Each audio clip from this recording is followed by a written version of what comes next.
പെട്ടെന്ന് തലകറങ്ങുന്നത് പോലൊക്കെ തോന്നുക, ഒന്നും ചെയ്യാൻ പറ്റാതിരിക്കുന്ന ഒരു അവസ്ഥയിൽ എത്തിപ്പെടുക, കുഴഞ്ഞു വീഴുകയാണോ എന്നൊരു സംശയം വരിക, ഹാർട്ട് അറ്റാക്ക് ആയിട്ട് ഹൃദയം പൊട്ടി തകർന്ന് മരിക്കാൻ പോവുകയാണോ, ശരീരം മാസകലം വിറക്കുക, കയ്യും കാലുകളൊക്കെ നന്നായിട്ട് വിയർത്ത് കുളിച്ചിട്ടുണ്ടാവും. ഇതിങ്ങനെ ഇടയ്ക്കിടയ്ക്ക് ഓണാകുക ഓഫാകുക ചെയ്യുന്ന സമയത്ത് ഭയങ്കരമായിട്ട് ഇയാൾ അതിൽ നിന്ന് മാനസികമായിട്ട് ബുദ്ധിമുട്ട് അനുഭവിക്കുന്നുണ്ടായിരുന്നു. ഇനി അത് ഉണ്ടായാൽ തന്നെ ആകെ ഒരു 25-30 മിനിറ്റ് മാത്രമേ അത് നിലനിൽക്കുകയുള്ളൂ. അപ്പോൾ അത് വരാൻ പോകുന്ന സമയത്ത് എങ്ങനെ ഈ ഫിസിയോളജിക്കൽ റെസ്പോൺസസ് ഒക്കെ വളരെ കൂളായിട്ട് കാമാൻ ക്വയറ്റായിട്ട് നമുക്കത് റിവേഴ്സ് ചെയ്യാം എന്നുള്ള കാര്യങ്ങളൊക്കെയാണ് നമ്മൾ പഠിപ്പിച്ചു കൊടുക്കുക. Good morning. സംസാരിക്കുന്നത് നാസിഫ് അഹമ്മദ്, ഹെലൻ ഹാപ്പിനെസ്സിലെ കൺസൾട്ടൻറ്റ് സൈക്കോളജിസ്റ്റ് ആണ്. പെട്ടെന്ന് തലകറങ്ങുന്നത് പോലൊക്കെ തോന്നുക, ഒന്നും ചെയ്യാൻ പറ്റാതിരിക്കുന്ന ഒരു അവസ്ഥയിൽ എത്തിപ്പെടുക, കുഴഞ്ഞു വീഴുകയാണോ എന്നൊരു സംശയം വരിക, ഹാർട്ട് അറ്റാക്ക് ആയിട്ട് ഹൃദയം പൊട്ടി തകർന്ന് മരിക്കാൻ പോവുകയാണോ, ശരീരം മാസകലം വിറക്കുക, കയ്യും കാലുകളൊക്കെ നന്നായിട്ട് വിയർത്ത് കുളിച്ചിട്ടുണ്ടാവും. ഇങ്ങനെ ഒരുപാട് ലക്ഷണങ്ങൾ ഉണ്ടാകുന്ന ഒരു സൈക്കോളജിക്കൽ ഡിസോർഡറാണ് പാനിക് അറ്റാക്ക് എന്ന് പറയുന്നത്.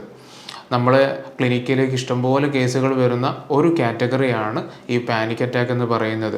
കഴിഞ്ഞ ദിവസം ക്ലിനിക്കിലേക്ക് വന്ന ഒരാളുടെ കഥ വളരെ ഭീകരമായിട്ടുള്ള ഒരു അവസ്ഥയിൽ കൂടിയായിരുന്നു അയാൾ കടന്നു പോകുന്നുണ്ടായിരുന്നത്.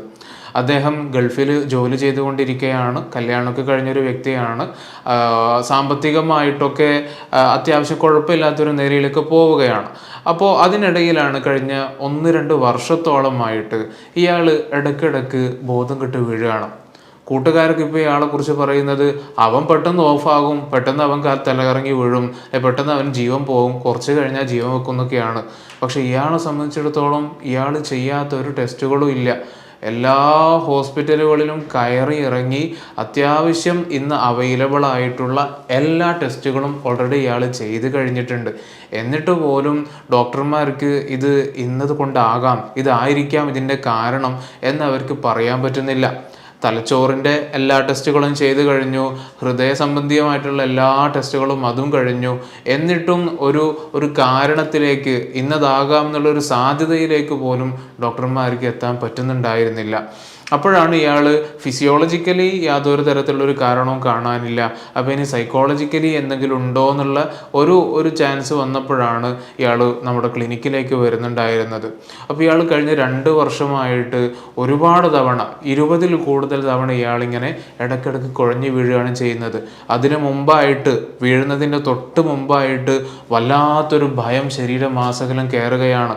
അയാൾ തന്നെ പറയുകയാണെങ്കിൽ പെട്ടെന്ന് ഹൃദയത്തിൽ ഭയങ്കര ഒരു ഭാരം വരുന്നത് പോലെ വല്ലാത്തൊരു വെയിറ്റ് അനുഭവപ്പെടുകയാണ് ചെയ്യുന്നത്. അതിൻ്റെ കൂടെ തന്നെ ചെസ്റ്റിൽ നല്ല വേദന വരുന്നു. അതിൻ്റെ കൂടെ തന്നെയായിട്ട് ശരീരമൊക്കെ ഇങ്ങനെ വിറക്കാൻ തുടങ്ങുന്നു, ശരീരം വിയർത്ത് ഒലിക്കുകയാണ്. അപ്പോൾ കൂടെ ഉള്ള ആളുകൾക്കൊന്നും പെട്ടെന്ന് മനസ്സിലാകുന്നുണ്ടാവില്ല. അവരിപ്പോൾ AC-യിലാണ് നിൽക്കുന്നതെങ്കിൽ തന്നെ ഇയാൾ അപ്പോഴൊക്കെ ഇങ്ങനെ വിയർത്ത് കുളിക്കുന്നുണ്ടാവും. അപ്പോൾ ഈ ലക്ഷണങ്ങൾ വരുമ്പോഴേക്ക് തന്നെ ഇയാൾക്ക് മനസ്സിലാവുകയാണ്, ഞാനിതാ ഓഫാകാൻ പോവുകയാണ്, ഞാനിതാ ഇപ്പോൾ ഇവിടെ തലകറങ്ങി ഞാൻ വീഴും, അല്ല ഞാനിപ്പോൾ കുഴഞ്ഞു വീഴും എന്നുള്ള രൂപത്തിലേക്ക് അയാൾ മനസ്സിലാക്കുകയാണ്.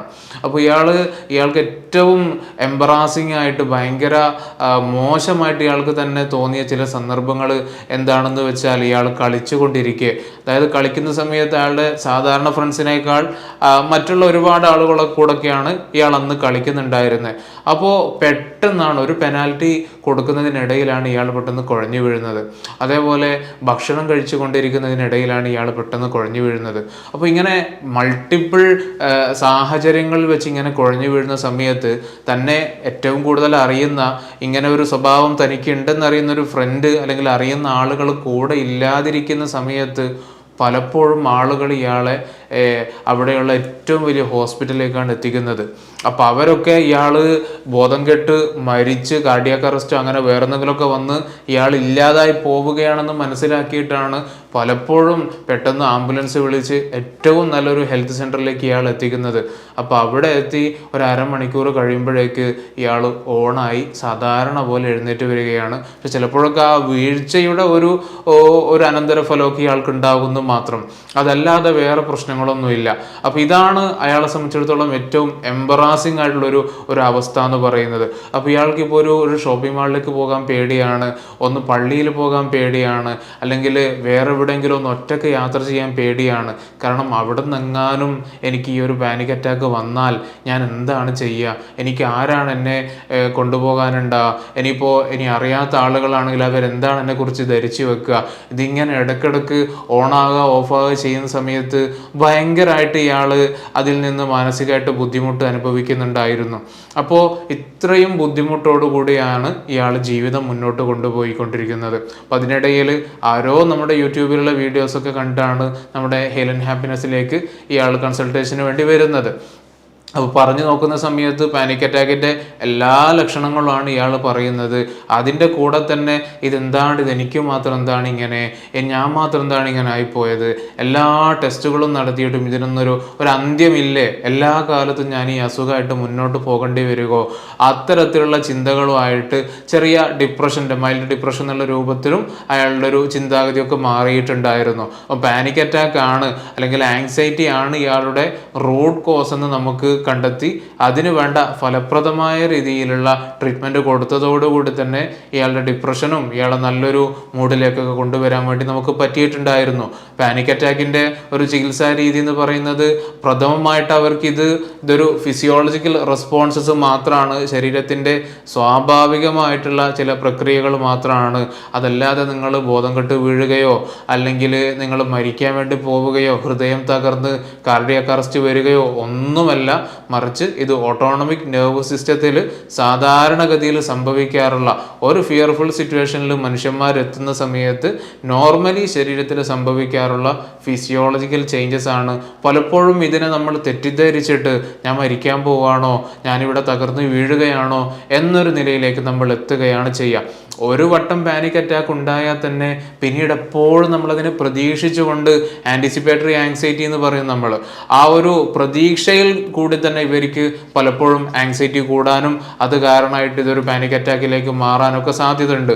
ഉദാഹരണത്തിന് ചെറുതായിട്ട് ഹൃദയത്തിൻ്റെ ഇടിപ്പിലൊരു വേരിയേഷൻ സംഭവിക്കുമ്പോൾ ഇവരത് പെട്ടെന്ന് ഡിറ്റക്റ്റ് ചെയ്യും. കാരണം ഒരു തവണ ഉണ്ടായതിൻ്റെ ആ ഒരു പേടിയും ടെൻഷനും ഷോക്കും ഉള്ള കാരണത്താൽ ശരീരത്തിൽ ഉണ്ടാകുന്ന ചെറിയ ചെറിയ മാറ്റങ്ങൾ പോലും ഇവർ വളരെ പെട്ടെന്ന് ഡിറ്റക്റ്റ് ചെയ്യുകയും ഒരു ഹൈപ്പർ വിജിലൻസ് ഇവർ ഓൾറെഡി ഡെവലപ്പ് ചെയ്തെടുത്തിട്ടുണ്ടാകും.